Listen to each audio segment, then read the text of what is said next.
বহু যুগ পরে এমন একটা বিয়েবাড়ি পেয়েছিলাম যেখানে আমাদের ফুল ফ্যামিলি ইনভিটেশন ছিল। So hello everyone, welcome to Shwetaverse. আর এই বিয়েবাড়িটা ছিল 1 মার্চ, মানে অনেক দিন আগের ভিডিও, যেটা আমি তোমাদের সাথে আজকে শেয়ার করছি। বিয়েবাড়িটা অনেকটাই দূরে ছিল, তাই একদম সন্ধে সন্ধে বাড়ি থেকে বেরিয়ে পড়েছি। তারপর সেখানে পৌঁছে সবাইকার সাথে হাই হ্যালো করে নতুন বউকে দেখার পর চলে গেছিলাম পকোড়ার স্টলে।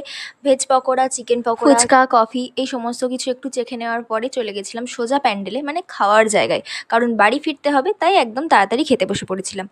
এখানে সবার প্রথম পড়ে গেছিলো ফিশ ফ্রাই, যেটা খেতে কিন্তু আমার বেশ ভালো লেগেছিল। দেখো, যতই বিয়েবাড়ি সেজেগুজে যাই, আমার কিন্তু মেন মোটিভ থাকে খাওয়া, কারণ আমি খেতে ভীষণ ভীষণ ভালোবাসি। যাই হোক, এই ফিশ ফ্রাইয়ের পরেই পড়ে গেছিলো কড়াইশুঁটির কচুরি আর মাটন কিমা স্টাফড আলুর দম। দেখো, স্টাফড আলুর দম ছিল কিন্তু মাটন কিমা ছিল তার মধ্যে, তাই আমি সেটা মেনশন করে দিলাম। তারপরে ফ্রায়েড রাইস আর চিকেনের কিছু একটা ছিল, মনে নেই সেটা। যাই হোক, তারপরে পড়ে গেছিলো সাদা ভাত আর মাটন কষা। আমি কিন্তু মাটন খেতে ভীষণ ভালোবাসি, আর সত্যি বলতে এই মাটনটা কিন্তু সত্যি ভীষণ সুন্দর হয়েছিল খেতে। আর তার ওপর থেকে এই যে চর্বি চর্বি পিস, আহা, মন একদম খুশ হয়ে যাওয়ার মতো। যাই হোক, তারপর ছিল চাটনি, পাঁপড়, মিষ্টি, যেগুলো আমি কিছুই খাইনি।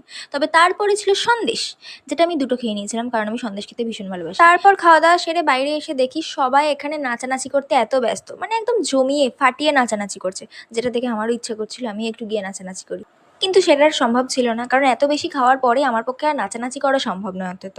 তারপর দাঁড়িয়ে দাঁড়িয়ে দেখলাম কিছুক্ষণ বাজি ফাটানো, এরই মধ্যে বাড়ি আসারও সময় হয়ে গিয়েছিল।